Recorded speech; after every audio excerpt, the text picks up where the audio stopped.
Welcome to our podcast, The Other Side. Today's topic is meditation, a practice for all, regardless of faith or background.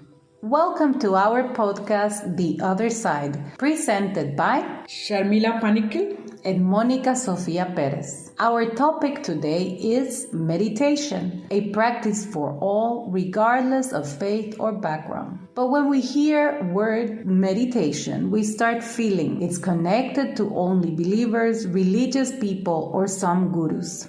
Now, let's start with getting into some figures about our mental health.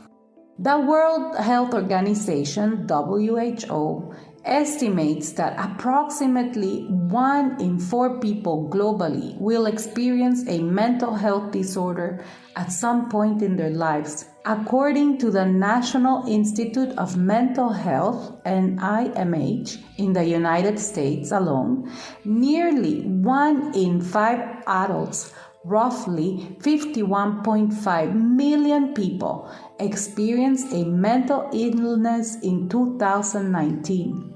And 1 in 6 children aged in between 6 and 17 years old, approximately 7.7 million children, have a mental health disorder.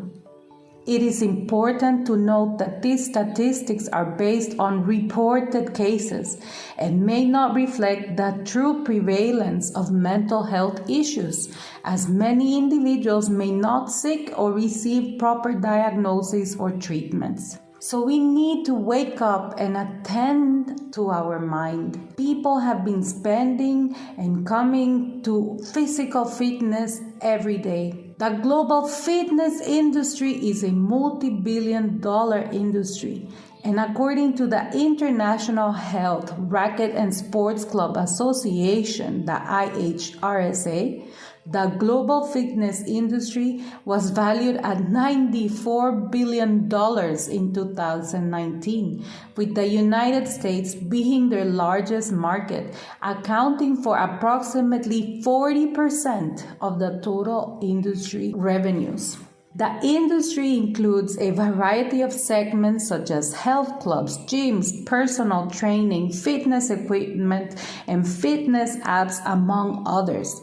And this industry is expected to continue growing in the coming years. But mental fitness is a primary part of us, but we are ashamed to talk about that and no time to listen to ourselves, and people have everything, money, car, beautiful partner, supermodel body, and then they take away their own life. Yes, according to the World Health Organization, again, close to 800,000 people die by suicide every year, which is approximately 1 person every 40 seconds. Suicide is responsible for more deaths each year than homicide or war. In terms of percentages, the WHO reports that suicide accounts for 1.4% of all deaths worldwide. This is why we need to learn many tools to get our mind in control.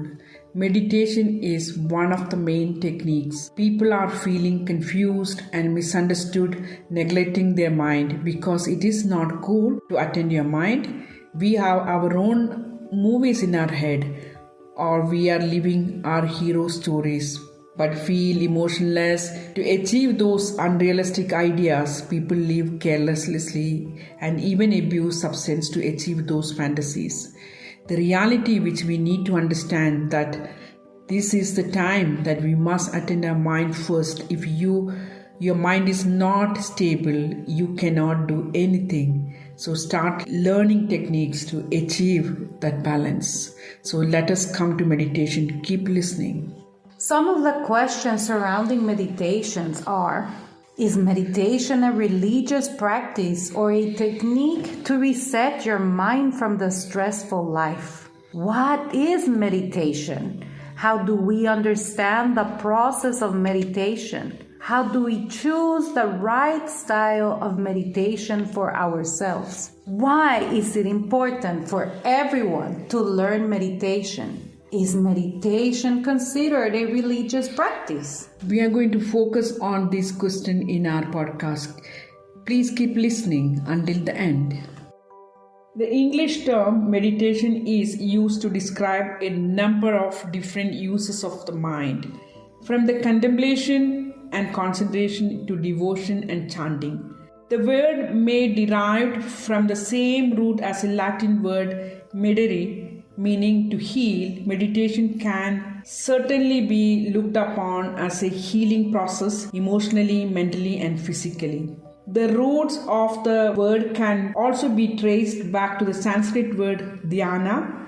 Meditation is referred to as a training of consciousness, an exercise for awareness, a mental process in which thinking, intuitive perception take place, or a process of rediscovering and utilizing the positive quality latent within us, or a method of self-realization, or a systematic method of recollection, contemplation, and concentration, or a practice that awakens the latent faculties of the mind and channels thoughts.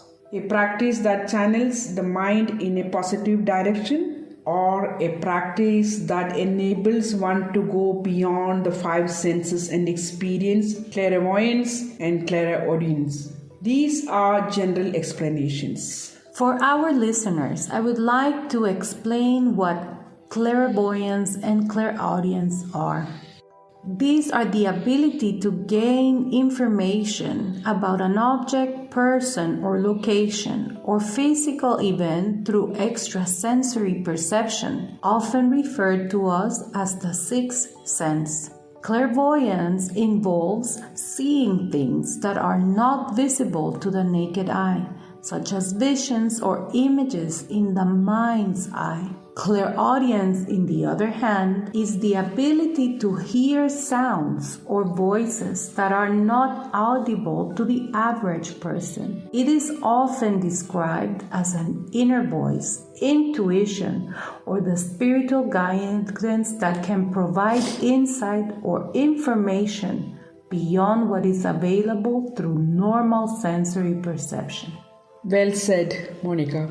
Dhyana is a Sanskrit term that refers to a state of meditation. When we talk about dhyana, deep contemplation or absorption, these are English translation. It has a much more deeper explanation, which we are going to explain to you in this podcast. Please keep listening until the end. It is a form of meditation that is practiced in various spiritual traditions, including Hinduism, Buddhism, and Jainism. In Hinduism, dhyana is one of the 8 limbs of yoga, and it is considered a method for training the mind to achieve deeper state of consciousness. You can also see in other Vedic and Ayurvedic techniques also you can see when you look into all this, yama niyamas showing in a different form, leading to self-realization and enlightenment. In Buddhism, dhyana is a part of the path to achieve liberation from suffering and is often referred to as a samadhi. In Jainism, dhyana is practiced to achieve a higher level of spiritual purity and detachment from worldly desires. This practice of dhyana involves focusing the mind on a single object, such as a mantra, breath, or a visualization, to achieve a state of deep concentration and calmness. In Patanjali's Yoga Sutra, we talk about dhyana. We need to attend the 8 limbs or angas. The 4th limb is called pratyahara, which is necessary to attain dharana. Like this limb name is dharana. It's a concentration, in other way we can say if we translate to English. And with dharana, one can attain dhyana. You can get into meditation. That's what they mean. These process can also seen in other Western documents under different names such as a sensory withdrawal, concentration, focus. But in Vedic culture, which is oldest, so let us explore how they describe dhyana and how it is incorporated into the various meditation practices. So how does the regular mind function? Can you explain us a little bit more, please? A normal mind tend to think about various things such as a family, money, food, hobbies and friends and jobs and so on. The first step in meditation is to bring this scattered mind into a concentrated or focused state. The aim to select an object or a subject to focus on and concentrate on it by overcoming distractions. So first we need to get them concentrating. Then, with this experience, you get into contemplation. We become the focused mind can only reach there. So, to get the focus is important here. This is the same thing we talk about in Vedas, pratyahara, and then we get into dharana. We become aware of the cosmos and realize that we are part of it, leading to realization of our unity with everything. That is known as cosmic consciousness, which is our birthright and destiny. It allows to experience the truth, consciousness, and bliss. That's our eternal true nature. To summarize, in a normal state of mind, there are sensory stimuli, which in a concentrated mind, there is a control over the mind. So when concentration flows into our meditation, the attention paid to the object of meditation become a deeper and deeper, effortlessly and spontaneously. In a contemplating mind, there is a realization of cosmic consciousness. These references you can see in many schools of meditation. These processes prolong dharana, which is one point concentration, to a longer period of time, and then that becomes dhyana. If you develop special engagement, it is called pratyahara. Engagement with anything in it's the sensory output, the same input and output. One can practice it pratyahara with a selected engagement. Then you get into one point focus. Even when you are driving or you're cooking, you're actually completely focused on when you're cooking, only cooking, when you're driving, only on driving, not driving and meditating. And cooking and meditating. It should not be. So there you cannot have pratyahara. And one point concentration, highly impossible. So that's why you concentrate. When you're driving, you're concentrating only on that. Then also you have a focus. So you get the kind of dhyana. In the beginning, pratyahara, you develop the capacity to switch on and off any given time. Pratyahara leads to one point attention. It's a preparatory stage of developing one point attention. So I'm keep repeating this because it's very important, and people have been misunderstood meditation many times. 90% of people can't meditate. They just sit down and try to get a focus. That's what they're doing it in various techniques. So this is how supposed to be done, and where you get complete silence. That's why I'm repeatedly telling. How did Patanjali in the Yoga Sutra explain meditation? Can you please, Sharmila, take us through? In yogic culture, one should begin by practicing yama niyamas and followed by asanas and pranayama. As you continue to practice, you will start to feel lighter. In this process, pranayama plays an important role in calming the mind. Various breathing techniques can help bring the mind to a peaceful state. For example, normally when you start by practicing focusing your mind, and then you automatically would reach dhyana. The example of pouring oil from a bottle into a bowl explains meditation. At first, the oil drips out at a time. This is concentration, and then the oil comes out in a steady stream. This unbroken pouring out is meditation. Once the stream starts becoming steady, it flows effortlessly. Similarly, when concentration is achieved, it flows into meditation. The attention paid to the object of meditation becomes deeper and deeper, effortlessly and spontaneously. Correct. For that, we need to unlock our mind. For the first step, to learn the technique to reset your mind from the stressful life. Moods of our mind is same affected to the rhythm of our breath. If you are angry, try to watch your rhythm of your breath. So usually your rhythm will be very troubled and fast. If you are sitting and listening a beautiful music, then observe your breath. It will be very calm. And at this rate, what's our question? The question is here, can we adjust our breath to affect our mood? Can we allow our breath to govern our mood? We are going to go all through this in the podcast. Please keep listening until the end. How can we do that? How can we adjust our breath to affect our mood? The first step, breathing correction.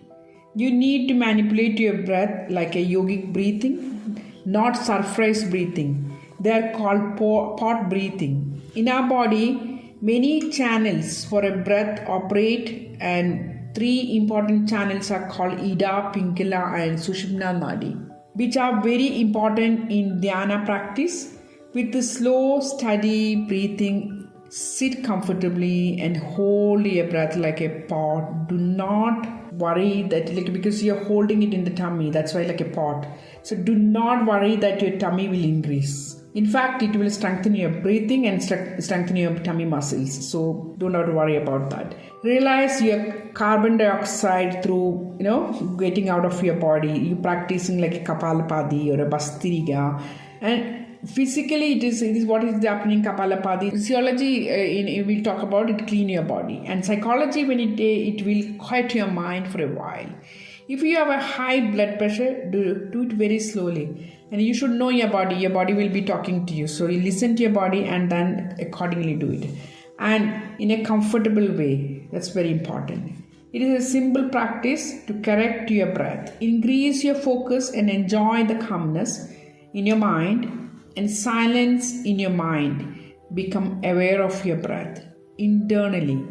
If you are aware of your breath, you can silence your mind and just watch it passively.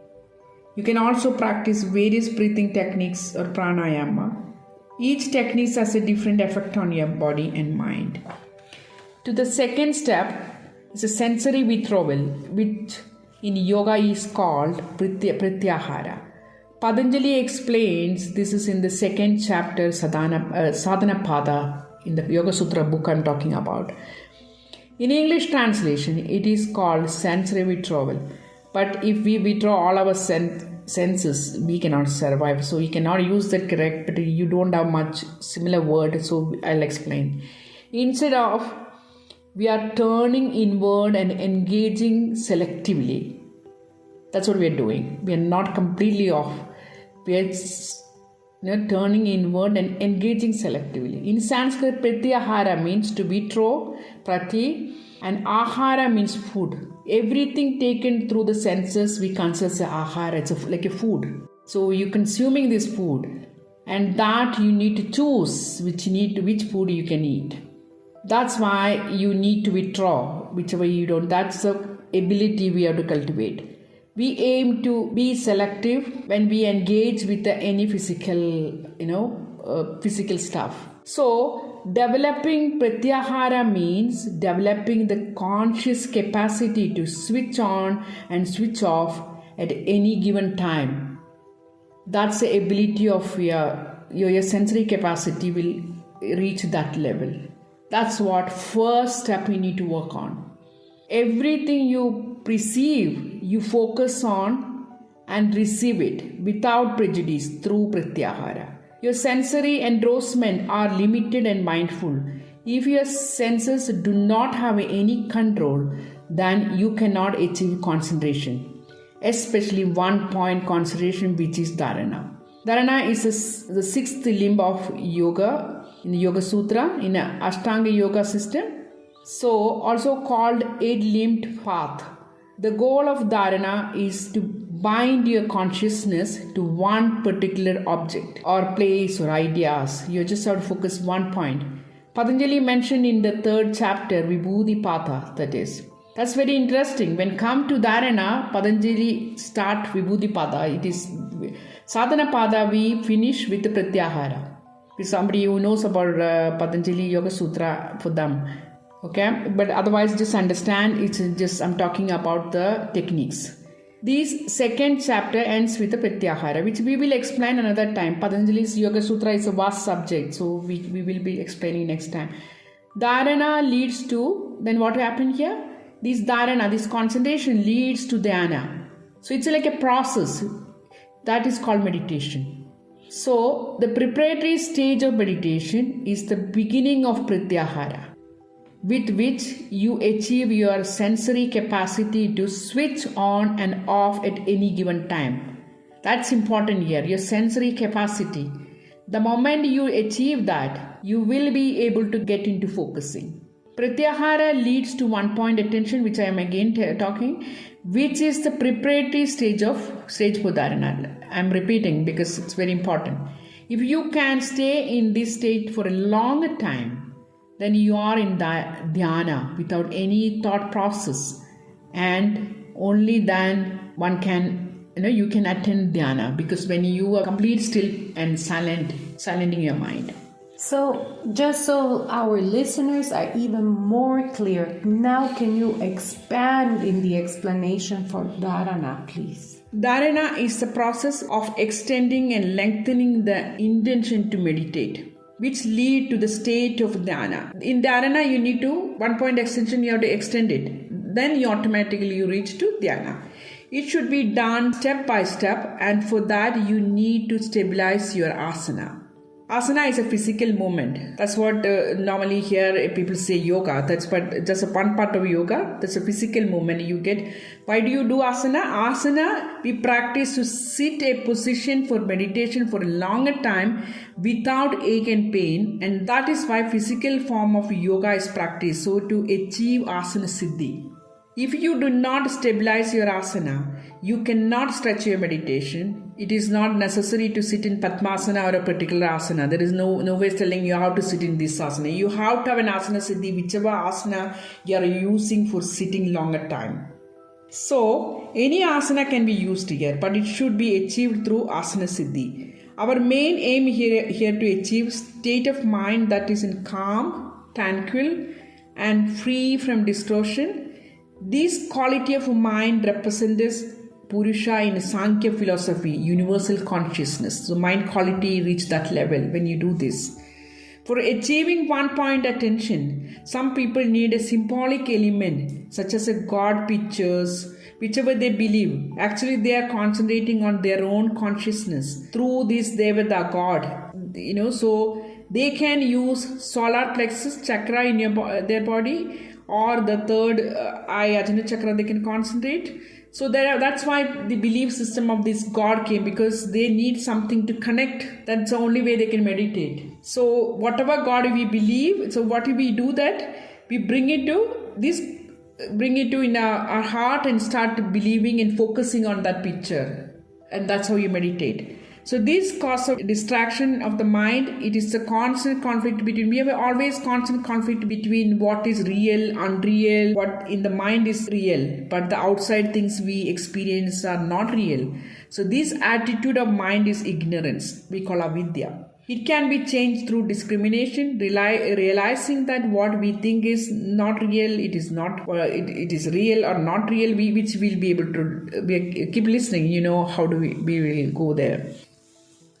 So, Sharmila, you explained us that if dharana is extended to a longer time, that is dhyana. And then the question is, how do people come to realize that something is not real? The question is also, how can people realize what is real when we see things according to our state of mind? For example, if we see a beautiful girl when we are in a bad state of mind, we may say that she is not so good looking. But if we are in a good mood, you might say, oh my God, she is so beautiful. So what is real here? We can find out when we focus without any preconceptions or judgments. Everything we perceive is based on the information we have. Another example, if you see a tree, you know it's a tree because you have gathered information about what a tree looks like. But how do animals see a tree? Some animals cannot experience color the same way we do, so their perception of the tree might be different than the one we have. To see and experience what is real, we need to focus without preconception, and it all depends on the instrument of perception. According to the quality of our perception, we will experience life differently. In other way, our mind influences how we perceive things.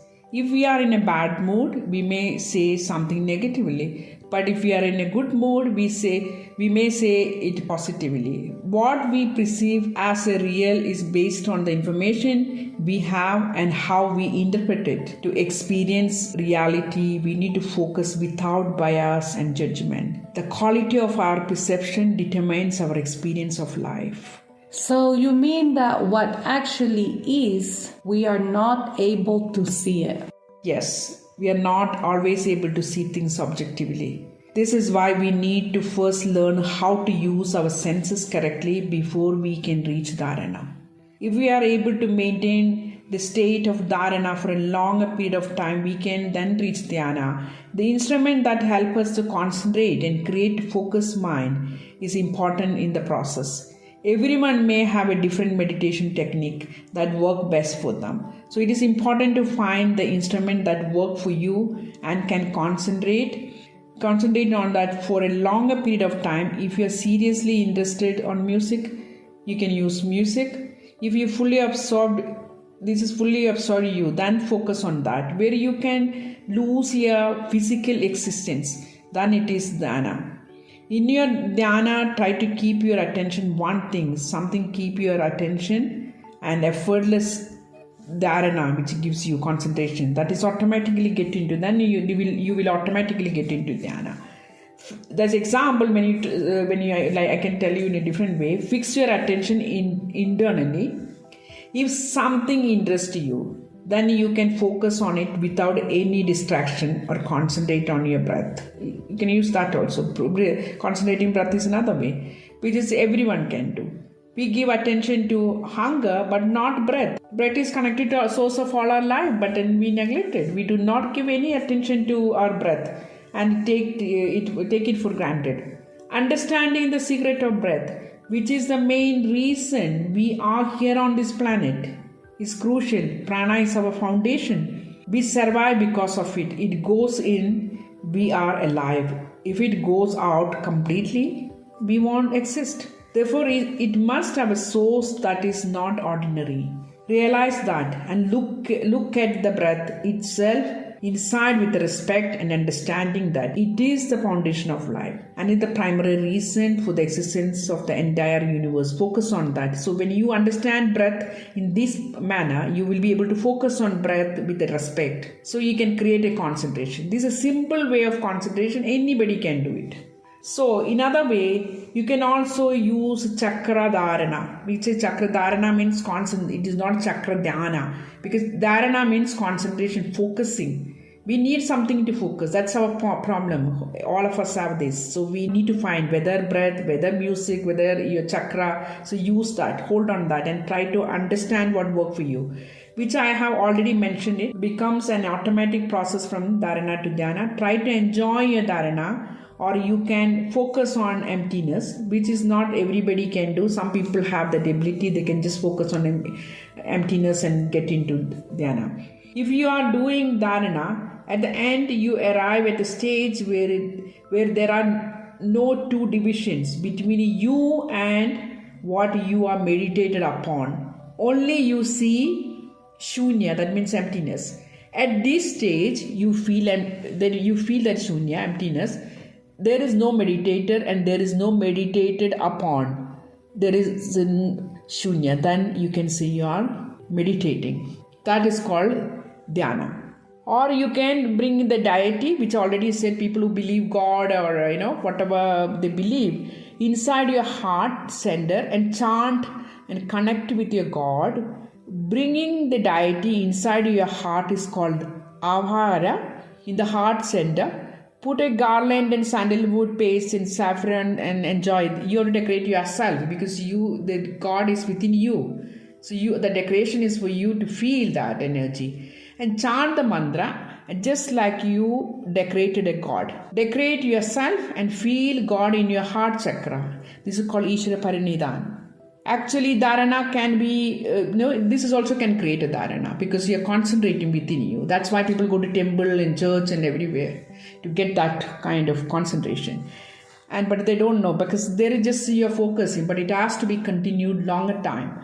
Actually, dharana can be on color, sound, shape, form, or even on nothingness. Initially, you might hear, once you start this, when you start reaching in a certain point, with a longer time when you do, you might hear some internal sound. And then dharana become very easy. That stage dharana get very easy once you start getting internal sound. The tune into the sound, just tune your body, complete body into that sound, concentrate. And you will hear the beating of your heart, the rush of your blood, and a ringing sound like a veena or a flute. When you hear this, don't question it. Concentrate on the right side of your brain and you can bring it to Brahmari or a buzzing bee slowly, and you will move towards dhyana. That's how you do meditation. So the first to get the sensory in control and then get the focus, and then slowly go there. For this process of 1 point concentration, it sounds challenging. So you are explaining us that we can use any technique that works for us. That's why the practice of meditation has been part of so many cultures throughout history, with evidence of meditation techniques dating back thousands of years. This process can help you to have mental focus, reducing stress and anxiety, and achieving spiritual growth gradually. Correct. Pratyahara which is selective sensory engagement. That's the first point here. Unfortunately, it is not given much importance in our modern medicine, school of medicine. You can see because Pratyahara should have given importance, but it's not there. However, old natural medicine like Ayurveda gave a lot of importance to it. It is called Pancha Indriya, 5 senses, Karma Indriya, which is inner sensory organs. If these are not working effectively, they can be surface level reason. Your mental health problem, like you can, when the sensory is the first one, the surface level you get the reaction, and from slowly get into the internal. So the first sensory has to be attended when you look into the mental health problem. Such a lack of focus and mindfulness, all this is not possible. If you have a sensory as a selective engagement, that will help you to have mental health. If you do not have a sensory engagement in such a way, then you will fail to engage the right thing and to focus. So we suffer from lack of sensory control, which creates lots of emotional problems. Our quality of perceptions and the imprints we create in our mind are the problem. We have no control over, so we pick up everything around us. That's the nature of mind. And that keeping and painful things longer and never forgetting them, while happier things are forgotten faster. For example, if I say you something rude, then you may remember that longer and faster than thousands of good things I might have done. You will forget that. So that's the nature of human mind. It's always like that. It's pick up the always negative thing because of how our mind works. Therefore, we can only concentrate on our perceptions. So we need to choose carefully when you're perceiving things. We need to train ourselves to focus on one thing at a time. Avoid multitasking and confusing your brain, and learn to see things without prejudgment. Because these are the preliminary corrections we do before reaching there. This itself can give a lot of mental health, and that's the reason dhyana with a very elaborated form they explain in all this Vedic science. You can see everywhere pratyahara, dharana. Even medicines they use this helping people to heal it when they have a sensory input correctly. So you are in this situation here, when you have a sensory control and then your focus in one point, that's important. Anything you do, 1 point concentration. So yoga, what are they doing? Yoga say you're very focused. These yogis are normally, you can see that in the yogis, for example, when you take it to yogis are very focused people. When they are walking, talking or eating, they will focus only on that activity. Not cooking food or thinking about fighting with their friend or boyfriend or something, and then eating their food and then thinking about the office problems. So these These are not a focused mind. Focused mind always do things which will be focused only on that.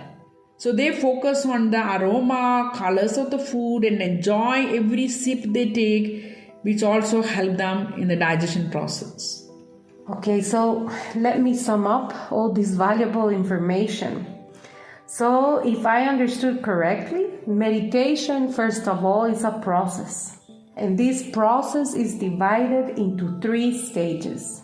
First, pranayama, which includes the breathing techniques. Then pratyahara, which allow us to bring our sensories inwards, the sensory withdrawal. And dharana, which is the one-point concentration. It is not easy to practice this, so we need techniques, as I before explained. And I would like to share a story here that my friend told me. She wants to learn meditation and she has been trying various methods, and then she found a teacher. He told us to practice, and after practicing a couple of times and she's not able to concentrate, and she asked her teacher advised her to practice meditation 35,000 times. When she asked the teacher for help because she couldn't concentrate and kept getting distracted, the teacher simply replied with the same advice: practice 35,000 times. And she frustrated, and then she said goodbye to the teacher because she felt like she couldn't do, and she's not made to do meditation, and she was asking me the techniques.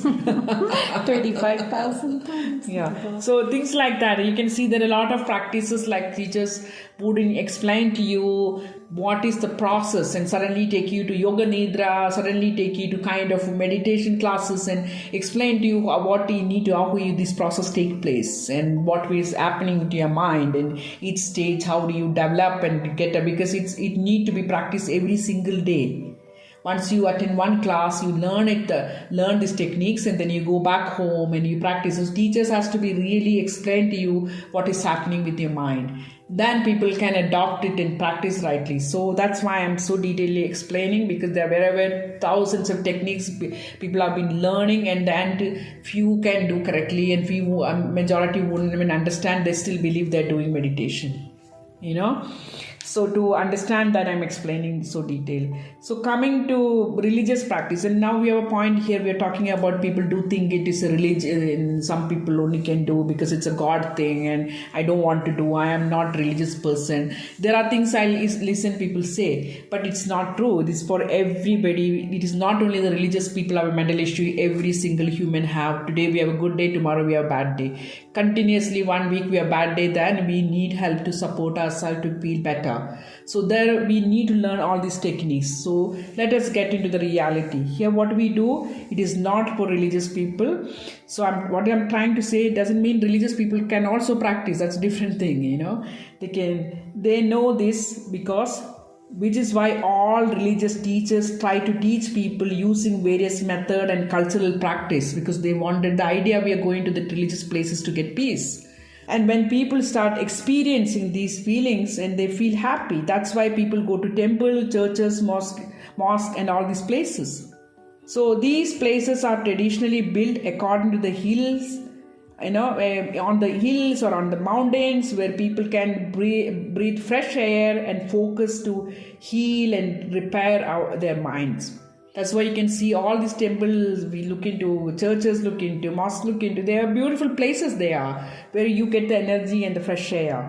However, when religious organization developed a business mentality and started controlling and dividing people, many people stopped believing in religion. And then there was no system. That's why we have now no place to heal and reset our mind. It is important for everyone to learn these techniques and start giving importance to their mind, which use any techniques that work for you.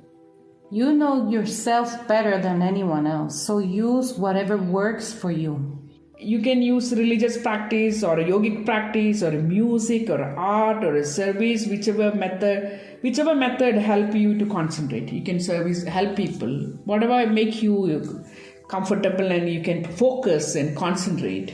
So these processes should help you get involved whatever you are doing. I'm talking about if you're doing a service or if you're listening to music or a religious practice, whatever you're doing. It should get you involved in such a way that you can lose your physical existence. It can be your hobbies, and it should be an organic process with no pressure. Even through services, some people can achieve it. Through their work, like Michelangelo, Leonardo da Vinci, Mother Teresa, these are people did this through the services. So everyone should learn this. It is so important to train your mind. Otherwise, even with your six-pack and supermodel body, you can still get heart attack or cancer or any lifestyle diseases, all these stress-related diseases. Even stressing around with the primary relationship, people have been messing around because they don't have peace, and then they will take you to their partners, and the people are important to them. That is why we learn techniques to correct our mind, then we will have a healthy mental state. That is very important for everybody. So it can harmful around you, all this relationship and your personal life and business life, everything can get damaged. So better concentrate and learn these techniques. We grow from the inside out, not from outside in. First we need to understand. So focus mind. Meditation is something everyone should practice. It is important for peaceful world. Thank you, Sharmila, for sharing with us this wonderful information. Thank you, all of you, for listening to us. Please follow us, share our podcast, and give us your opinion so we can come up with many other interesting topics. We are available on Apple Podcasts, Amazon Music, Google Podcasts, and Spotify. Then you will also be able to receive updates as soon as we release new episodes. The other side. Thank you. Thank you, Sharmila. Thank you. Bye-bye.